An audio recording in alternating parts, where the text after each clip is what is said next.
to WebAssembly. I'm super excited about this talk. Let's give it up for Manuel. And Manuel, thank you very much for joining us. Thanks. Am I already live on MySpace? Okay. Okay, so hi.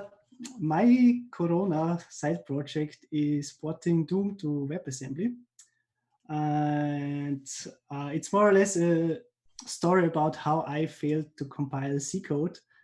And in the beginning, I just wanted to make a 5-minute talk of the working example, guide you through the code of what's necessary to compile Doom in emscripten to WebAssembly. But I think it's also more important to see how much I've learned and how often I failed to do what I planned on doing.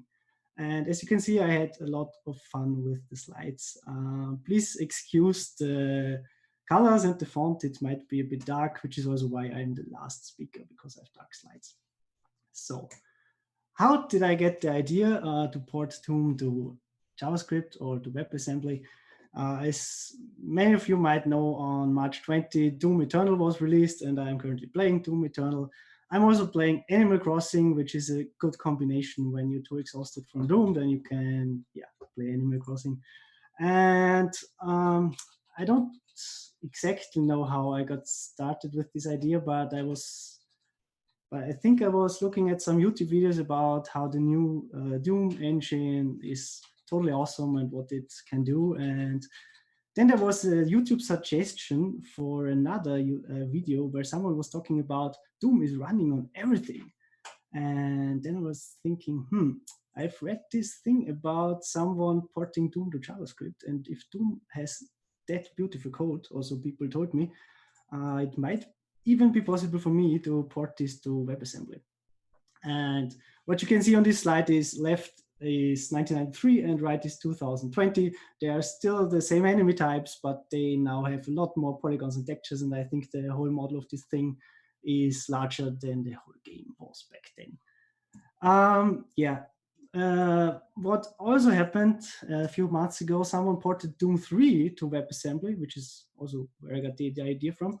You can try this out. I can send you a link afterwards, but it will download 300 megabytes for the Doom 3 demo before you can start playing. So yeah, let's get back to the old Doom. There is even a Reddit page regarding Doom runs on everything, and there are pictures of microwaves and oscilloscopes running Doom, and also smartwatches, and it compiles to almost anything. So that's also something that I should be able to do. Now, the first thing when you want to do such a thing is there's not just one Doom source code. There is the Doom source code by id Software that was released in 1997. But since then, there have been over 20 years where people had a lot of time to make modification to this source code. Also, the original source code won't compile and run on modern machines, which is why there are tons of source codes. There are also wiki pages that list all of the source codes. There are things like Chocolate Doom, there are things like Crispy Doom, there are things like ZDOOM, and they not only run on every platform and run every game that was built on a Doom engine, they also add awesome new features like jumping or looking up and down, which was not possible in the original Doom. So I first tried to get Chocolate Doom running. Now, the first attempt. So I was just checking out the repository, and I was seeing that they've changed their build system and they've put it in their own repository. And you can just clone this repository, and you can run a command line script, and it will build Doom for you. This takes a bit, but it will build Doom for your platform. I'm on my MacBook Air from 2013, so all of this takes a while. And when it's done, of course, in its process, it will fetch and compile all of its dependencies like you would expect when you open a web project where you have your webpack and your package.json and all of these things. And you expect your build process to do all of this work for you. So that works great. It compiled, it got me a success message. And then when you want to start it, it will ask you for a doom.wad file. And so I had to Google what's a WAD file. A WAD file is a where is all the data file. There have been many games that run on the Doom engine, and every game is just in its own where is all the data files. So there's a Doom WAD, there's a Doom 2 WAD, a Hexen Heretic WAD, and lots of custom WADs from other people from later on. And where do we get this? You can use the shareware version, which is just the first level, or you can resort to piracy and just look for Doom, which I, of course, didn't. Now, I tried to run it. You have to tell it where the WAD is, and then it crashed immediately. Because they've changed something in their OpenGL code, I guess, and I did not get it to run on my MacBook. So if I'm not able to build the C code, I will not be able to build the JavaScript code. So this was my first failure. Yeah, this took me, I don't know, 4 or 5 hours, a long evening. And yeah, then I was fed up and played some Doom Eternal. And then I just tried the next port. So the next port is GZDOOM. The difference to Chocolate Doom is Chocolate Doom tries to be as close to the original as possible. And GZDOOM has things like you can save anytime. You have modern graphics features like anti-aliasing and stuff like this. It's big solutions. So they even have a page where they tell you how to build GZDOOM on a Mac. And so I was thinking, I can follow instructions. Let's do this. I do have OpenGL, I do have Xcode, I do have Homebrew, I do have CMake. And all of these other dependencies I can just install with Homebrew because Homebrew is awesome. So this worked quite well. And then I just fetched me GZDOOM and tried to build it. Now, I was looking through the build instructions and I had no idea what they were talking about. Because, as I've learned, when you're a C developer, you also have complicated build systems. When you're a web developer, you might already be familiar with Grunt, Gulp, or Webpack. And in this moment, I realized how awful and difficult it will be for non-web developers when they open up a project with a package.json and a dozen of dependencies. Yeah, so my first problem was, what is this make and how the hell does it work? How can I build anything in C? And so I've learned, or I've already heard some while ago that make is for build automation with C. So when you have C code, you will compile all of your C code files and then you link them together to a program, which is what we would do with JavaScript modules as well. So far, everything was easy to understand. And what I also understood is that to build stuff on multiple platforms, there are scripts that you can run before, like this configure script that will set up the build script somehow for you. So you can just run make and it will build your project. This is cool. And the way make runs or works is that it reads a make file on how to build a program. And this is funny to me as a web developer because it finally explains to me why the grunt and gulp configs are called grunt file and gulp file. This comes from these CMake files. So this was also something familiar. And so far, it's very easy. There's just the script that runs. This is something that I understand. It's easy if you stay on the same platform. If you want to make code that is actually cross-platform, there are other tools. And what these tools will do is they will build a build script for you, which is awesome. And this gets extremely complicated. I have no experience with AutoConf. There's this whole diagram for all of the configuration files that it has. There are multiple make files with weird extensions, and I had no idea what I was doing. So this was more complicated than I expected. But what I was able to do is I got CMake to run, which is one of these weird things that builds a build system for you. And yeah, it should just be one command, CMake, and you will tell him the source folder, which when you're in the build folder is one folder above, and then when it's done, you should be able to build. If you were able to read the instructions, it told me that I should run CMake, and then there's a window where I can configure stuff. So I was looking forward to my graphic user interface, but there was none. There should be a CMake GUI, but there is none on my platform. And after searching for an awful lot of time, where many C developers might laugh at me, I discovered that there is a CMake. Because apparently all of my problems can be solved if I put another C in front. So when you run CMake, you will get a graphic user interface to configure your build system. And this is where I will maybe just quickly show you what graphical user interface means in this context. This is the graphic user interface. So you have to configure a lot of stuff to get this to run. So I was eventually able to get this to run after hitting C a lot of times and yeah, running Make. Then there was another problem, which also reminded me of web development, which is C music. So this build system configurator told me that it can't find C music. What the hell is a C music? And I Googled and I found the forum where the developers that work on this Doom board talk to each other. And apparently, only 2 months ago, they stripped some of the code out of GZDOOM. Cool. Because I guess they're fighting their own monolith or whatever. So I had to compile this as well. Now, this was easy. I just copy pasted the stuff that I found on the forum. Never do this, but I did. And it worked. And I could tell CMake where to find the C music library, and it built. It took ages on my MacBook.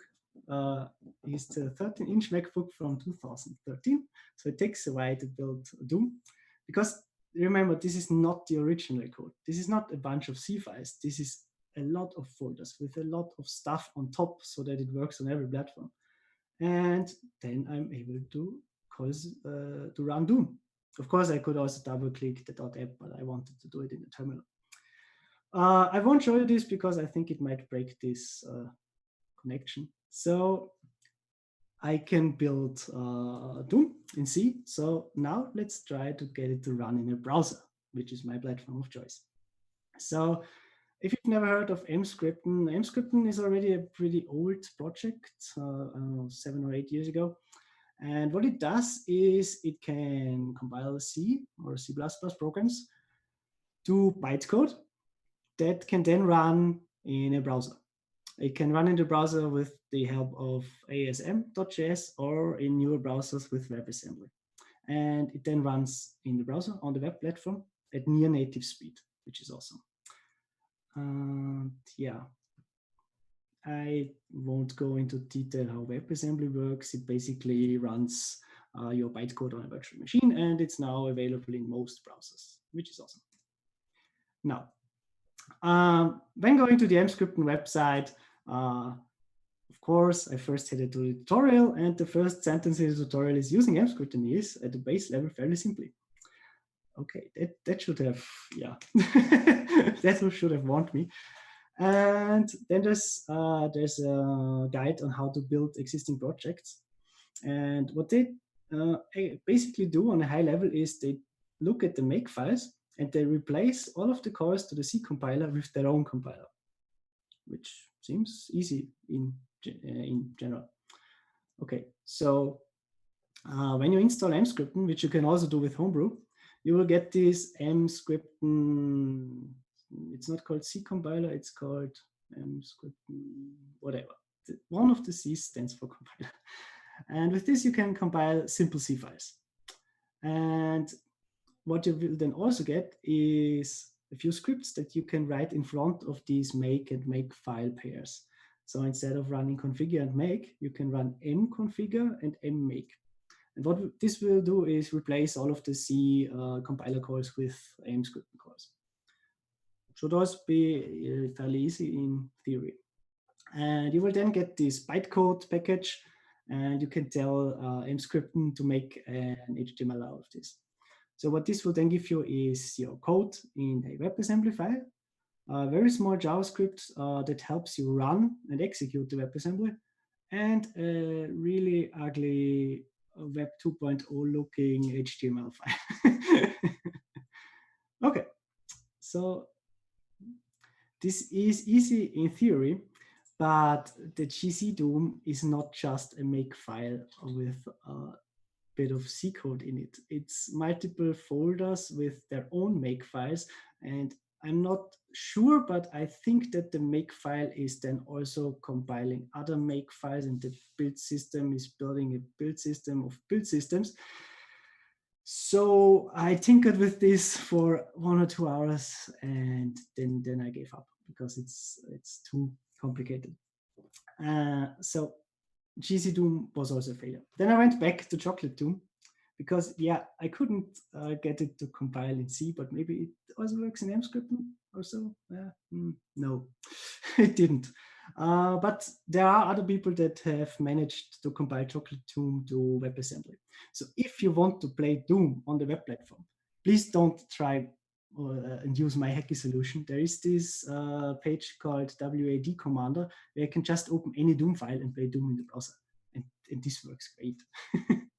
So please use this and not my hacky thing. My project was more a learning project on how to do this, which is also what I want to show you. So yeah, I was kind of disappointed at that it's not so easy to port Doom to everything that you know. And then I was thinking, I understand make and make files in general, but all of this added stuff on top of the original Doom is very complicated. And this is not what I wanted to do. I don't want this OpenGL, cross-platform, whatever thing to build. I want a small Doom thing with a lot of C files that works in the browser. And yeah, so I talked with a lot of people, and I also talked to one of my coworkers, Dejan, and he told me that 7 or 8 years ago, he was able to build Doom with emscripten, with one of the first emscriptens.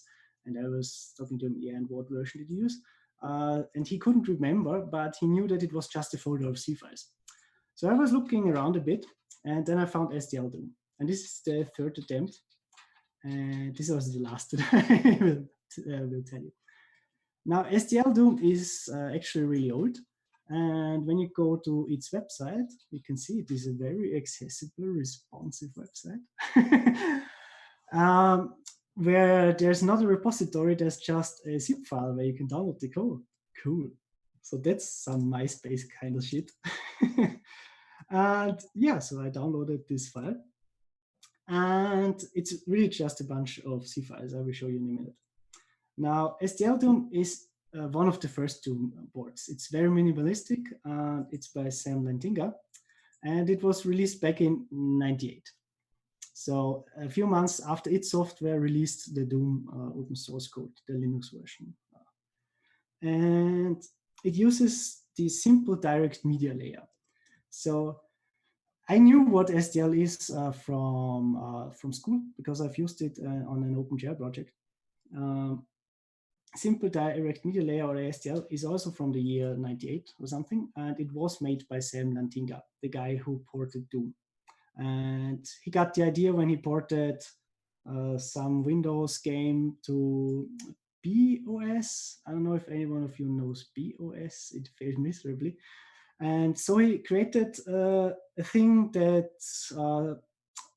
wraps all of the hardware stuff that you need for running games, like inputs, sound, or creating a window.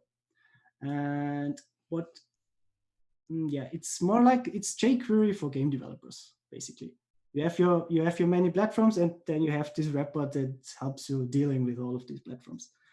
And Sam Lantinga created this, and he's 20 plus years in the games industry. So I think he worked for Blizzard for 10 years afterwards. And in 2012, he joined Valve. And this is also why a lot of Valve games use the STL library. Now, what's cool is it's a single folder with C code, and it has a configure and make build process, which is what I've now learned and can do and can execute. Now, I had this plan in mind. It was very sophisticated. I wanted to get this thing to compile, see what errors it gives me, and then I can play Doom in the browser. I didn't know what awaits me in phase 2. So this is where we go to the live coding. Now, I hope this is large enough. When you download the zip, you will get this folder with a lot of C files. So no nested folders, no nested make files, just very simple stuff. And what I added first now is my Doom WAD with the Doom game file and a simple build script, because nothing is better than a build script that runs Manuel, another build script. Just a quick question. Can you zoom in into your ID a little bit? I will totally make this bigger. Thank you very much. I don't know how it works in WebStorm. If you do it only for one file, it will only be done for one file. Is this large enough? Can you make it larger? Yeah, I think so. This is cool. Thank you very much. Okay, so I will try to do what I've already learned. So run configure, so the make file will do some stuff that helps me compile Doom on macOS, and then I will run make. And what I've also learned from Dejan is that the emscripten compiler expects a file that's .so.bc for bytecode, something like this, and it throws an error if you give it just a Doom file. So rename it before and it will work. So let's just run this. And remember, I have not made any changes to the C code yet.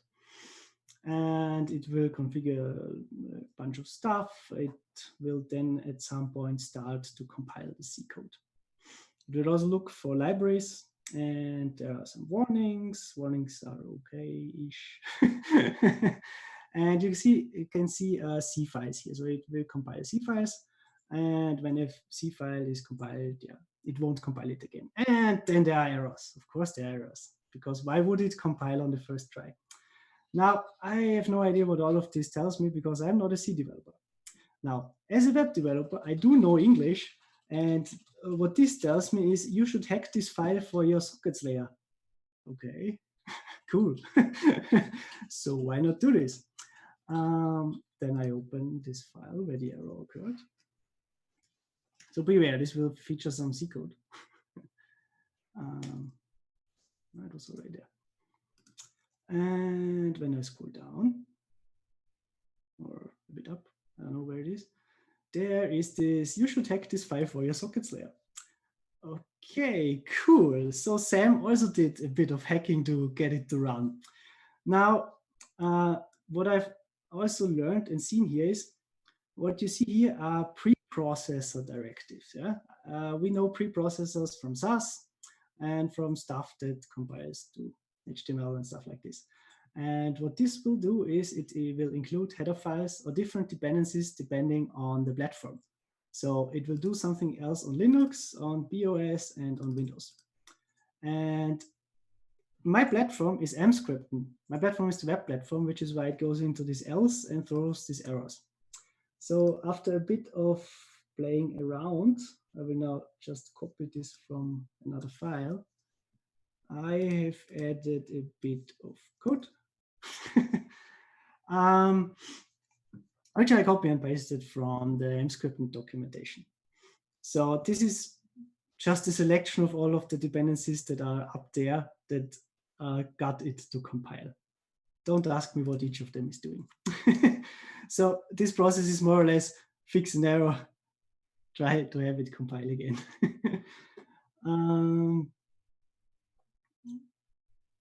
Yeah, and you could see it has compiled the inet.c, and it will then fail in another file. Fails at the isound C file because it can't find something. That's okay. I've already done this, so I will only do this 3 or 4 times, so bear with me. It can't find this file because when you Google for it, this is deprecated. This doesn't exist in SDL anymore. It's cool. It's cool.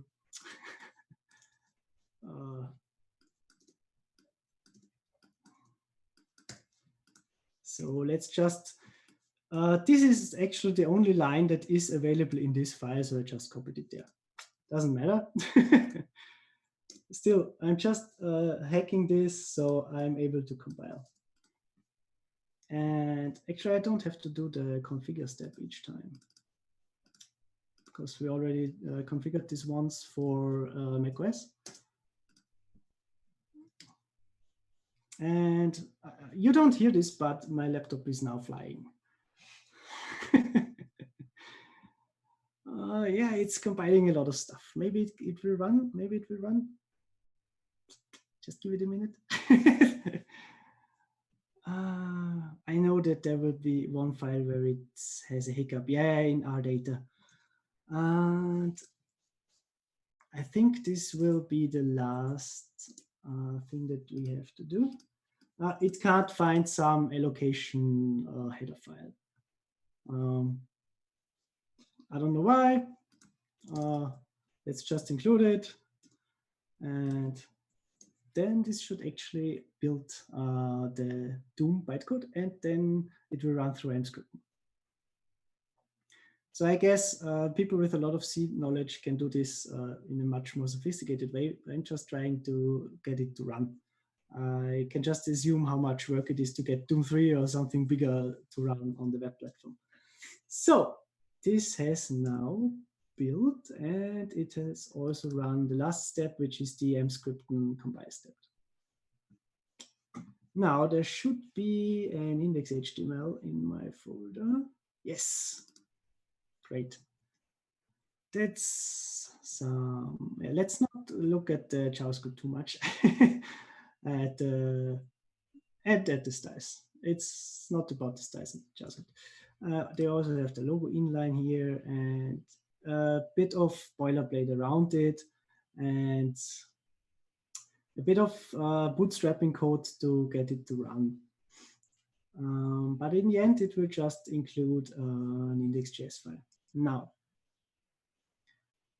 I can serve this folder.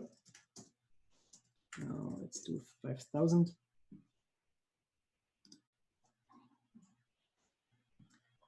And it has compiled, but it's not working. Of course, it's not working. Game mode indeterminate. That's cool. There's also some runtime errors. Yeah, let's try to fix those runtime errors. Now, game mode indeterminate is actually something that is very easy to fix, because when you want to load files in emscripten, you can't load files from the web, because your C code won't use HTTP to get files. It will just look at the file system for files and wants to read them. So you have to pre-compile your files for emscripten so that it can load and find it. And the way you do this is by specifying it in the build script. So see, you will have to tell it that it should preload this game file so it can find the Doom WAT, and it will load it, and then the game mode is not indeterminate again. There's also another error that will creep up in the runtime, which is allow memory growth. I won't go into that. It took me a lot of Googling to find this out. And there's also another thing that you have to change in the HTML output, which I will do after I have built again.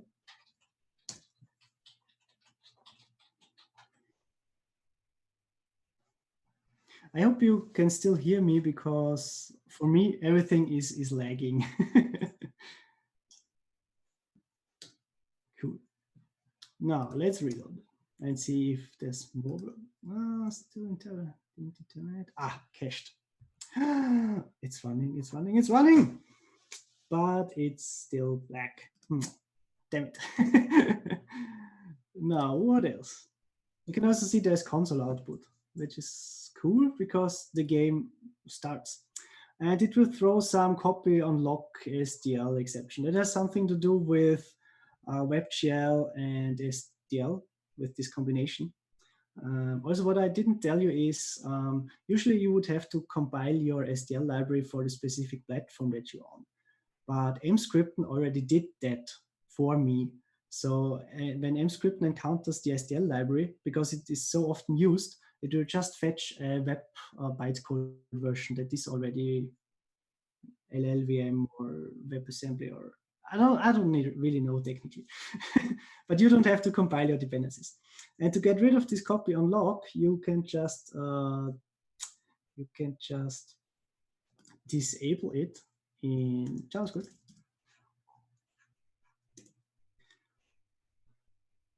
Which is something that I will just do before all of this bootstrap runs. I think this accepts functions.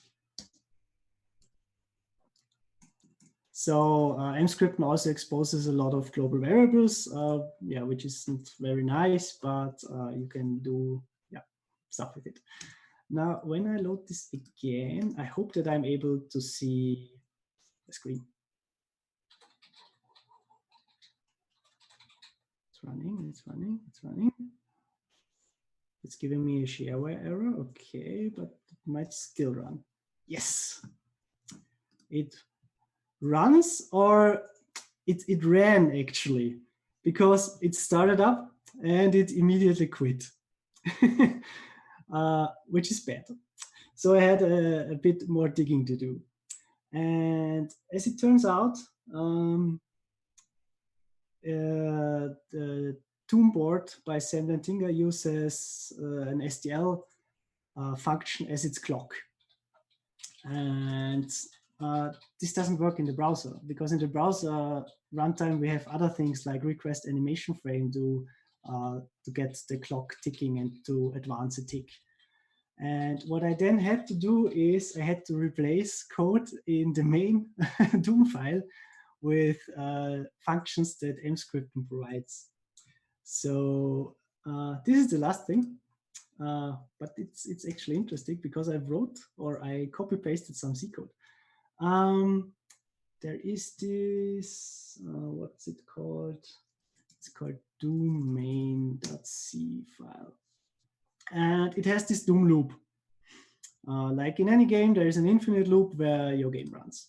So you don't have to understand all of this C code, but as it turns out, C code is actually pretty easy to read for anyone who's working in a C-style language from day to day.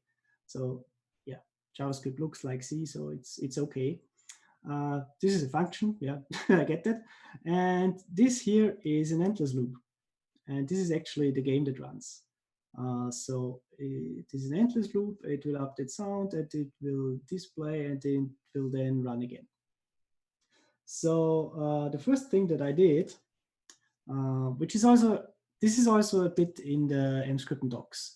The emscripten docs tell you that to have to, instead of your own ticker, some of these things will tick the game. I don't know, maybe this or this, I don't know.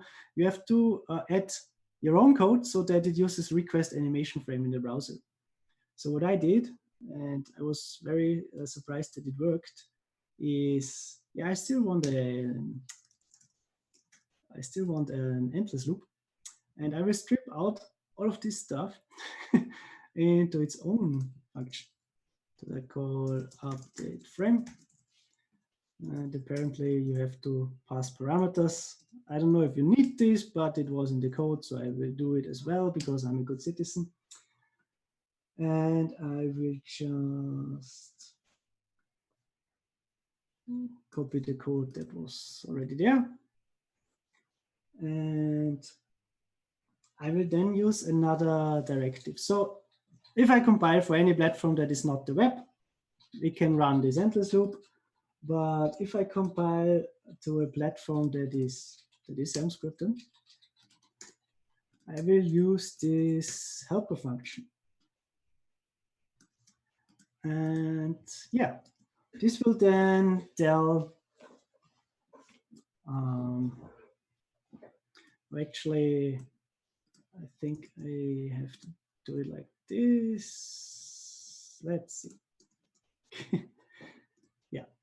So if I'm in a POC environment, I will have this endless loop, and otherwise I will have this emscripten set main loop. And this will call update frame each frame. And if you're familiar with request animation frame in the browser, you can tell it how many times or how much milliseconds it should wait before it tries to run again. You can tell this various timer functions like set timeout. I could also write 60 here, but if I write 0, it will just use request animation frame.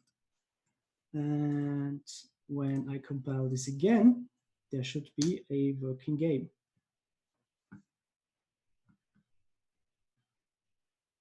Now, let's see. Now this again will use the template, the HTML template from emscripten. So I will have to do my changes again. Just bear with me because my laptop is really working hard. Yeah. You can provide your own template file, so you don't have to do this very often. And now when I go and serve this,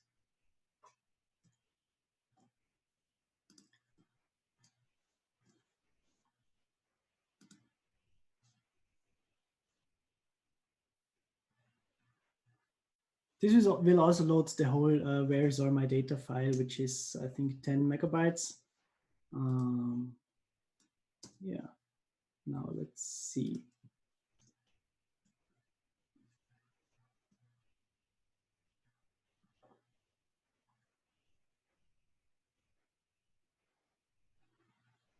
So in the background, it will load the WebAssembly, and there's still something that I'm missing, but maybe I would just skip over it now and show you the finished version.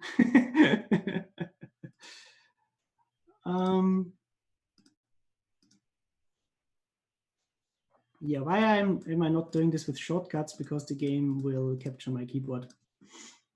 I don't know if you hear the sound from Zoom, but the sound effects are also working. It will also tell you another error that you don't serve WebAssembly with the correct MIME type, which you should do on in your Apache or Nginx configuration. But this is now running in WebGL, and I can play Doom with a really weird keyboard and mouse configuration. I've played the first map and I didn't encounter any errors, which is cool. And it also has a good performance. It's not that there's anything wrong with it. The only thing that's wrong is my aim. Yeah, so I will quit this again because it will get the juices running. Now, it's actually very cool that it works. And yeah, this is how you compile something with emscripten to work in the web. So my 3-step plan was, in the end, am I still on? Because Zoom doesn't tells me to share my screen.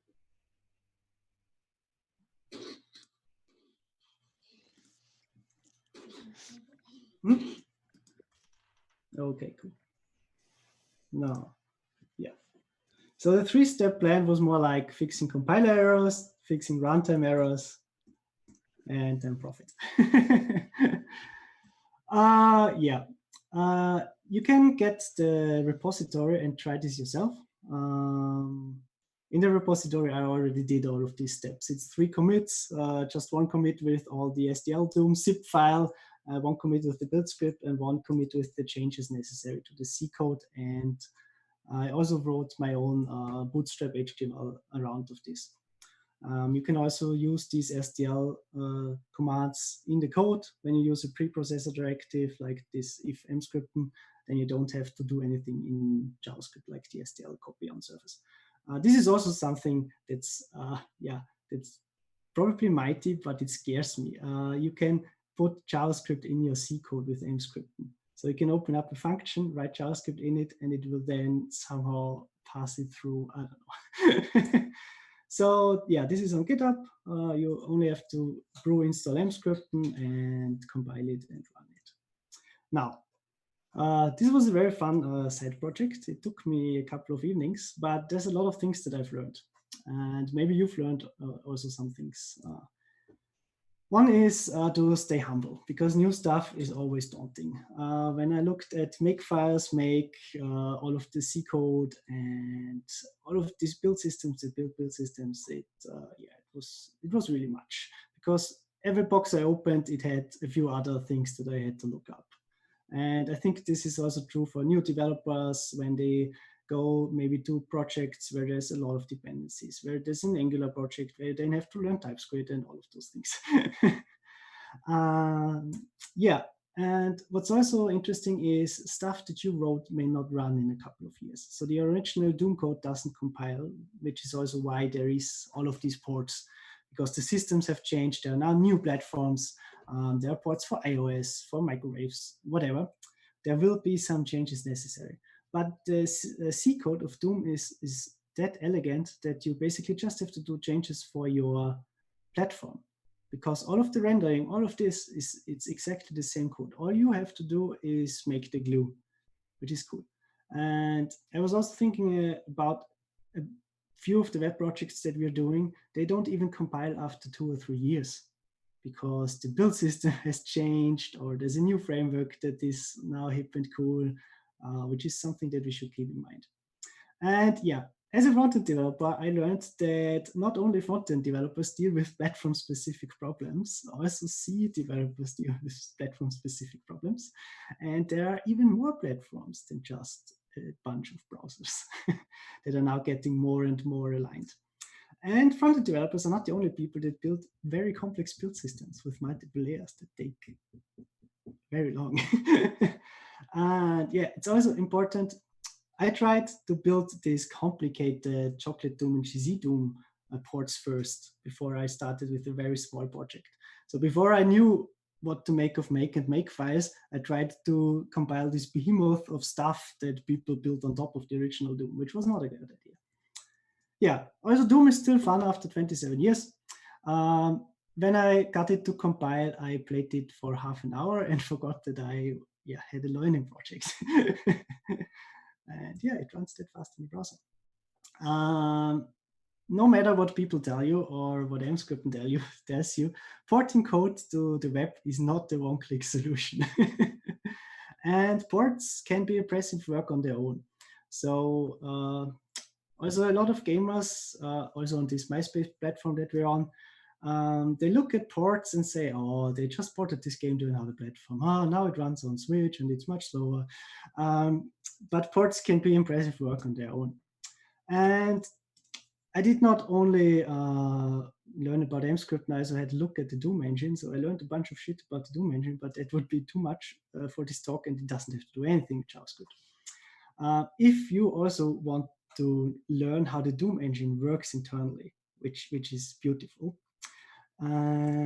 there's this game engine black book by a Canadian guy, I think, which has a name that I don't dare to pronounce.